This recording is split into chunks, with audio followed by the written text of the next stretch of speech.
Bangkok police স্টেশনের গতানুগতিক একটি দিন হঠাৎই ছন্দপতনের শিকার হয়।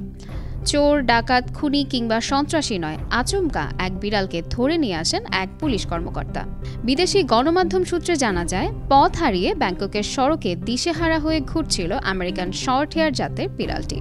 সেটিকে দেখে মায়া লাগার কারণেই পুলিশ কর্মকর্তা নিজের হেফাজতে রাখার সিদ্ধান্ত নেন। কিন্তু পুলিশ কার্যালয়ে ঢুকতেই বদলে যায় বিড়ালের মায়াবী চেহারা। যে বিড়ালটিকে এতক্ষণ নিরীহ ভাবা হচ্ছিল, সে হঠাৎই আছড়ে কামড়ে দিতে শুরু করে। এতে আহত হন বেশ কয়েকজন পুলিশ সদস্য। অতিষ্ঠ হয়ে পুলিশ সিদ্ধান্ত নেয় বিড়ালটিকে গ্রেফতারের। পুলিশের ওপর হামলার ক্রিমিনাল রেকর্ড রাখতে বিড়ালের ম্যাগশট গ্রেফতারের ছবি তুলে সামাজিক যোগাযোগ মাধ্যমে পোস্ট দেওয়া হয়। সঙ্গে সঙ্গে জানানো হয়, অবিলম্বে মালিক এসে জামিনে ছাড়িয়ে না নিলে বিড়ালটিকে জেলে পোড়ানো হবে।